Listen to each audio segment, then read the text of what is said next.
Welcome to today's episode, the podcast where we discuss the most recent installments of a different series every show. It is Friday, the first day of August. We're here to talk about Twisted Metal. But first, I want to touch upon the fact that Netflix is raking it in this week with Happy Gilmore 2. First day, I think it got 47 million views. It's the highest watched movie on Netflix, at least in the US, ever. The sequel to Freaky Friday is coming out next week, which is also going to be a goofy movie. You saw South Park last week breaking records in ratings, stuff it hasn't done since like 1999, I was reading in articles. And so today we're talking about a 90s demolition derby video game that was adapted into a TV show. Its trademark character is a serial killer clown with fire for hair.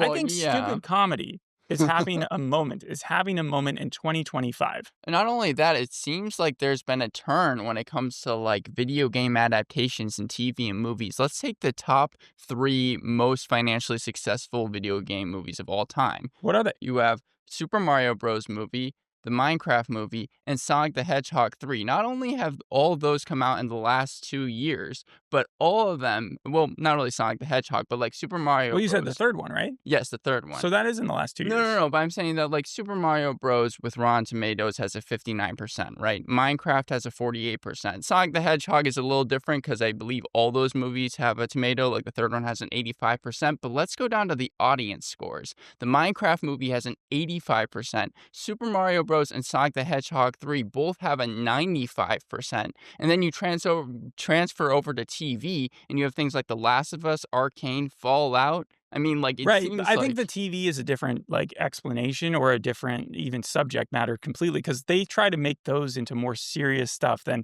all the movies you were just listing were, like, directed towards kids. Yeah, and sometimes, like, with TVs, you still get Resident Evil. Even in movies, you got things like Borderlands, which came out kind of, like, last year. I'm just saying that was a cash grab, right? Like, that was just the studio trying to keep its, what's it called, copyright on it or something like that? But I feel like it's had, like, a term of pain. Because back in the 90s, you had things like Mortal Kombat, which was getting like 10% on Rotten Tomatoes. Like, the video game adaptations were not good. It wasn't video games that were getting it. Jumanji, though. Board games. Yes. Board games was where it was at in the 90s. It's funny, though, because Twisted Metal, which the game itself came out in the 90s, it came out between 1995 and 2012. There were 10 games released. What was your favorite game system growing up as a kid? The N64. The N64. Yep. So you never would have played Twisted Metal because it's only on Sony PlayStation. Right. I never had a PlayStation. I was playing games like Super Mario Bros. That was the first like Brawl of the Brawl franchise, right? And would you play Mario Karts?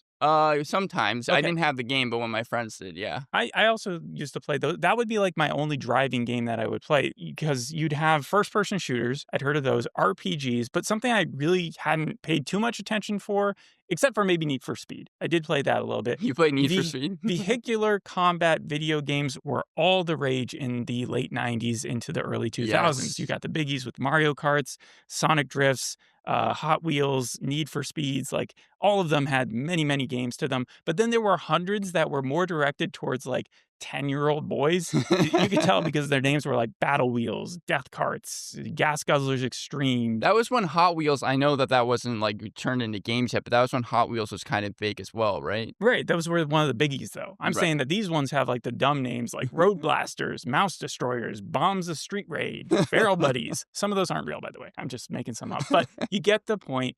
How well do you remember when you first heard about Twisted Metal turning into a TV show? I only remember when it came out, like in 2023. Do you remember the summer trailer that was released? You don't? Because I remember seeing it at the time and being like, what is Marvel money Anthony Mackie doing in Peacock's low-budget blood drive ripoff? Not the only character from Marvel, though, or actor. I mean, you had Thomas Hayden Church from the Spider-Man movies. Right, but Anthony Mackie, he's got to be rich at this point. He was just in the Marvel movie again, right? Yeah, Falcon and the Winter Soldier. No, that was the TV show. I meant the Red Hulk one. The Red Hulk, yeah. And so seeing that, then doing the research on this, I feel like an old grouch, because I have to say, how does Peacock fork out more money for this show, this crazy shit of a show, than HBO did for the first season of Game of Thrones? That's crazy. You're saying this had a bigger budget? Yeah, well, the first season was somewhere between $50 to $75 million.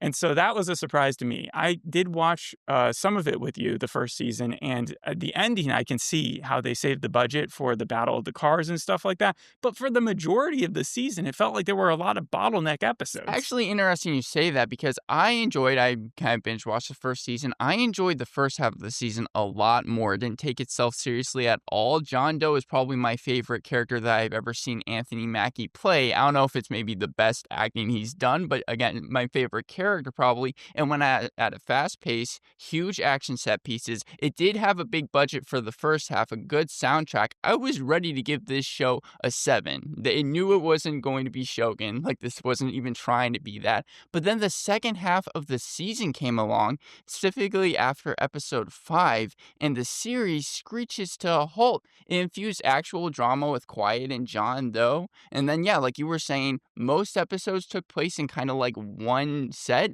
like Yeah, in there was one an place. episode where they literally just had sex in a ball pit like 3 Yes. times and just fell in love. Felt strangely bottleneck. I didn't like the one location per episode either. It only had some of the action that the first half kept. And so really, if I had to grade the first season, I'd give it like a 5.5 out of 10. Because it seemed like the first half, that's where it spent most of its budget. I am completely entertained by all of it. I Really? just find it funny that it spent so much money to make it, at least for the first season. Blood Drive, Death Race, Future Man, Death Valley. I don't know how you the 2011 Death Valley, because they made a new TV show that's called Death Valley in 2025.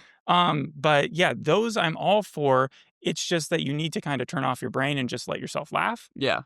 This feels so much like Blood Drive because in Death Race, especially since all of season 1 was prepping towards this roller derby or this like death race that they're going to have. Well, it's teased. It's teased in the finale of season 1. Right. And so let's talk a little bit just more about recapping season 1. John Doe is this talkative milkman with amnesia, right? Wisecracking amnesiac milkman, yeah. Yes. So he doesn't remember anything prior to the apocalypse itself. Before then, he just woke up with his family gone, and he has like one picture of them that's burnt up, and he's hired to deliver a mysterious package with the promise that if he does that, then he'll be allowed into this really extravagant or at least basic civil rights town that exists, New San Francisco. He's offered a chance at a better life in New San Francisco. This is all revealed in episode 1. I would liken New San Francisco, at least from what it's promised to be, to something like Alexandria and The Walking Dead. I would compare it to in Solar Opposites. They have several times where their like wall community has like these really nice, actually it's when they go outside, when the little teeny people go outside and there's like this fancy basketball that they all want to hang out near, and then it ends up being bad. All these places, they always have something about them where when the character actually gets into the place that they've been vying to get for the longest time, everything turns around and then they end up destroying it. And right? it's usually very fast too. It's like one episode like this is, but yeah. So John Doe was an actual character in the games. He was in Twisted Metal Black, a man with amnesia driving a car named Roadkill. And we see Roadkill by the end of season 1 once his other car, Evelyn, doesn't make it through. In episode 8. Thanks to Jason Mantzoukas. But we also see Quiet. And Quiet is a completely new character, and she falls in love with John, and John falls in love with her. Oh, she's not in the games. She's not in the games, and she's played by Stephanie Beatriz from Brooklyn Nine-Nine, playing basically the same character, maybe a little more violent. A similar character. I've seen her play all sorts, though, because she was in Into the Heights. In the Heights, sorry. Thank you. And then she was also in the show with Ted Danson, where she played like Man Undercover. Man Undercover, where he goes into the nursing home. So she's been getting a lot of work lately, but she and him have this, for the first part, like ongoing tiff until they work things out. By the end of the series, they're working together. Then they have one more tiff, but basically she has to shoot him in order for him to get into New San Francisco. They weren't going to allow her in, so she knew the only way that he was going to go in, because he wasn't going to abandon her, was to shoot him. And then she's like, he needs medical attention, and then they drag him away and bring him in. Yeah, she shoots him out of love. Then he finds out that the only reason they really let him in was that they want him to participate in this death race. I find it funny that the entire point of season 1 was to set up for season 2's Right. big death race. And also you have the clown storyline, Sweet Tooth's storyline. Sweet Tooth, yes, he is absolutely crazy. He was the one thing you want to talk about things I actually remembered back then. I remember seeing his character on the poster, and I was like, "What is the story with that?" He's voiced again. That's the main thing, voiced by Will Arnett, but he's played by like some huge Samoa guy Joe or something like that. Yeah, Yeah, and he's a wrestler. Yeah, he's absolutely crazy. He's introduced in the second episode. I think we actually might see him in the pilot for a very short while at the very end. But Sweet Tooth, yes, he has this story where he's going around, I guess, the world and trying to set up this army, this huge army. He likes to kill people. He likes bloodshed, probably the and his bloodiest. backstory is just like the Nope character, where it's like instead of the monkey goes crazy, he ends up killing a dog when he was working on a sitcom back in the day. Yeah, he said, but show business is still important to him. Even when we're first introduced to him, he's like putting on a one-man show in Las Vegas. He's kind of easy to distract, but at the same time, you would not want him coming after you. Right. And so he ends the season hanging out with this other character named Stu. And Stu is kind of comic relief. He doesn't have the balls to kill anybody. He doesn't really want to go through that. He has his friend Mike there. We don't know what happens to Mike at the end because when the clown comes back, he looks like he's about to kill Mike. It's safe to assume he's dead, though. You think Mike is because dead? one of the mannequins that they had, that reminded me a lot of the Will Smith I Am Legend movie, because I know he sets up mannequins kind of like they did. One of the mannequins gets blood all over them. I think that was Mike dying. I don't think he's showing back up again. I don't know. If you don't see an actual body. And then also in season 2, it's left unknown what happens to the captain, who is the main villain, right? Right, the Thomas Hayden Church character. Yes, he was like the sheriff, dude. Because, yeah, we do hear a gunshot when he puts the gun to his head on this Mario Kart-like racetrack, but also we don't, like you're saying, see it. And even if he were to shoot it, at least from the last shot we see of him, he's holding the gun in a very weird way. Like, even if he were to shoot the bullet, I don't think it would kill him that way. So the show is heavy on sarcasm. We know that John Doe, by the end, he doesn't want to do this death race, so he's going to go try to find Quiet again and team up with her. However, Quiet has found this community called the Dollface crew or something. Right. And the main Dollface lady is actually John's sister. But he doesn't know that because he's got amnesia. We're going to call her, I guess, like Dollface because that's her name. But really, we learn it's Krista. That's John Doe's sister's name. And even we learn that John Doe isn't even the character's name. It's Lionel. Because it's John Doe, Jane Doe. But we also have the fact that they don't want him to leave. Mm-hmm. So at the end of season 1, John Doe is like tased.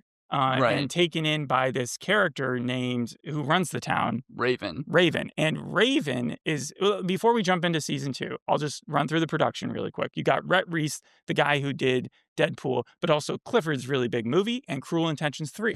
I was going to say that this is a mix between Mad Max. It's Mad Max meets Deadpool, so I'm not surprised at all. Right. The comparisons go on and on and on. You have Mad Max, Peacemaker, I've heard it compared to, because you're rooting for murderers. I have all those, yeah. Ash vs. the Evil Dead. I finished it on Tuesday night, but also the regular show. They're not going to space, but still the outlandish plot. I felt the same way. And Dana De Lorenzo in Ash vs. the Evil Dead acts and sounds a lot like Stephanie Beatrice's character. And then One Piece, if you think about it, psychopathic clowns, yes.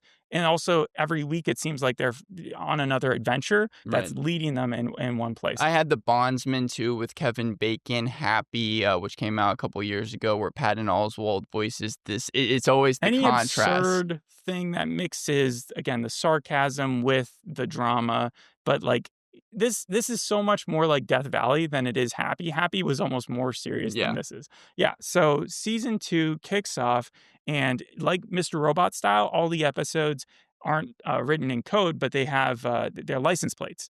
And so the 3 that you can tell are Pressure Point, Dollface, and Test Drive, but all written like a license plate. So it starts off a lot, at least season 2, like hysteria, because we start with a 90s backflash. I believe it's 1998. And Raven and Kelly, they're teens. They're crashing this party. The party is being hosted by some religious woman. And while Raven is downstairs giving tarot card readings, they go into the person's room and they start drawing a ton of stars, like a ton of like hell signs. And then the religious person walks into the room, starts screaming, and that's the first sign we get. And we learn that This is the new Raven. So the Raven from the first season, that villain was replaced. They've talked a lot about this in the time. So like the actual Raven you see here is a lot more like the games version. Okay. So explain a little bit more about her backstory, because her relationship with Kelly kind of makes her who she is. Kind of like Gus Fring in the Breaking Bad series. Right. So Kelly, she went in through the room. She started drawing all the stars. Then she went up to the roof and then accidentally fell off the roof, hit her head, and then I guess she's been in a coma for probably decades at this point. Hasn't Yeah, and woken up Raven's yet. been keeping her alive. Yep, inside an ambulance, and then by even the end of the first episode, she's inside a garage, hooked up to a heart monitor.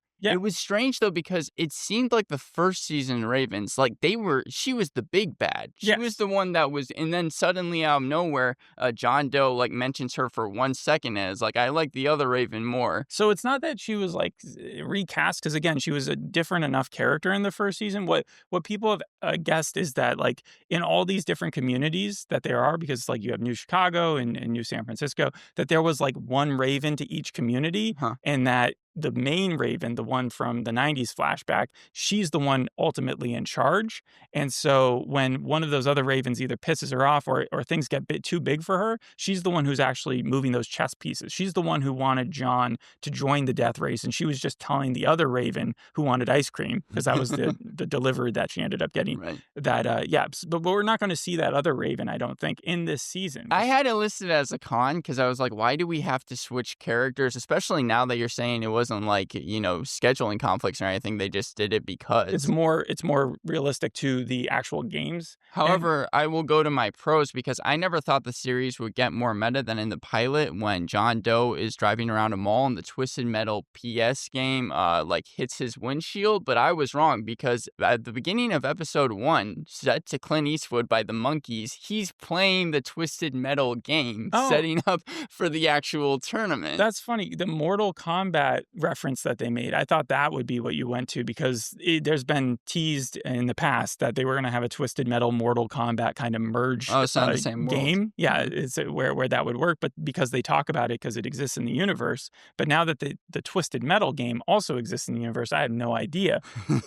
They also introduced someone here that I feel like is a complete ripoff, even though it also existed in the game. Calypso feels like exactly what Julian Slink was in Blood Drive. Okay, so that's interesting. I didn't watch too much of Blood Drive. He's like the presenter. He likes an audience as well. He reminded me of a mix between Stanley Tucci from The Hunger Games and Dr. Skinner from Lazarus. Did you recognize him? Oh, yeah, absolutely. It's played by NoHo Hank. Completely different character than, even though I know NoHo Hank gets like villainous by the end of season 4 of Barry, nothing compared to this character. Even from the one scene I think that we get of him in the first episode, he just describes what the tournament is. Like he is able to take over all technology, all TVs, all radios. He's able to grant a wish too at the end. Whoever wins this tournament, kind of like in Death Race, where it's like you get to go free or something like that. And I think that that's also something interesting because when they first introduced that, because we learned about that in the finale of season 1,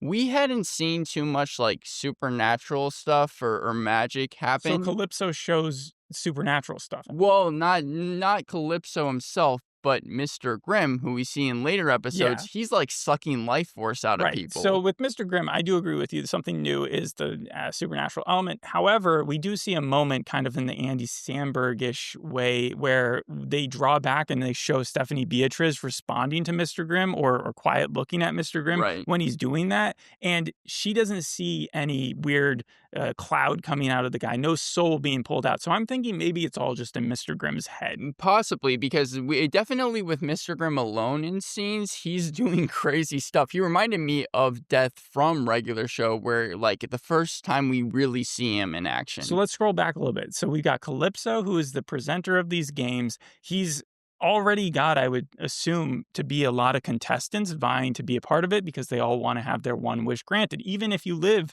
in a fairly nice place, you would want to still participate in the case that like you could make your life even better. What we saw in season 1, that all the different characters that we met from there, like Jason Mantzoukas, are going to be part of this. Not only them, but also characters that I assume are going to be introduced in season 2. The teaser in season 1 led me to believe that the first episode of season 2 was just going to launch just straight into the death race. Right.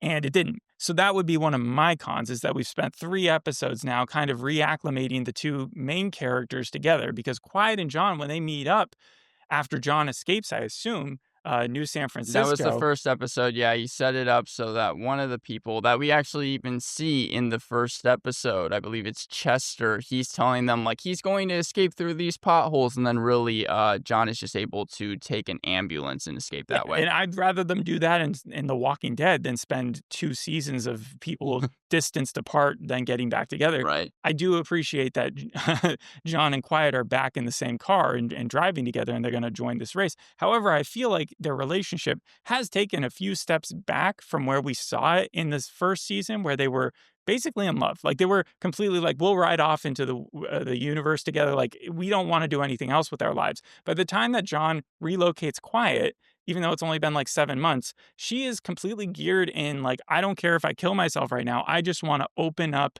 the perks of this fancy place, the new places, to the people who are outside it, and kind of be a Robin Hood to them. So I do feel like that's a little bit of a distance from her original character. I agree with you. However, I will say the ending action scene between the dolls and the ambulance truck with Anthony Mackie at the end of the first episode, really how everyone how Quiet and him, and not only that, but Krista, how they get reintroduced to one another, that was crazy. So I love that the dolls scene. are the people, the gang of people that Quiet is riding with. Right. After he escapes New San Francisco, the dolls with like 4 different cars and like a ton of missiles flying everywhere and bullets, much of what I liked in the first half of the first season. Like there's this giant action scene where suddenly the ambulance, I believe, gets a missile hit at the very end, and then it topples over. And then that's when John Doe walks out, and we learn Krista, that's where we learn that John Doe's name is really Lionel, because that's what Krista, the leader of the Dollface, calls him at the very end. She's like, yeah, come back to the family, brother. And then she starts to show him all around, and he's like, I don't really care about any of this stuff. He doesn't even care about Krista. You kind of see that at the end of the first season, where he finds the pictures, or Raven gives him the pictures and says, look, if you drive for me, I'll tell you everything about your family. And he's like, I don't really give a shit about my family anymore. I just care about Quiet. That's what makes it so sad when he finds Quiet, and Quiet's like, I don't really care that much about us anymore. I just want to go ride. Right. And it's also kind of disappointing because the first season was like, what, maybe 14 or like 2 weeks or so, some very short time period. So them jumping ahead 7 months is like, oh wow, you've gotten way more chance to kind of acclimate yourself with the dolls. I do feel like that's an excuse that the show can make to say, this is why Quiet, she was on a love fling. It was like a summer for her. Right. But this she's been in for however much times longer. She feels more connected to the dolls now than she does to John.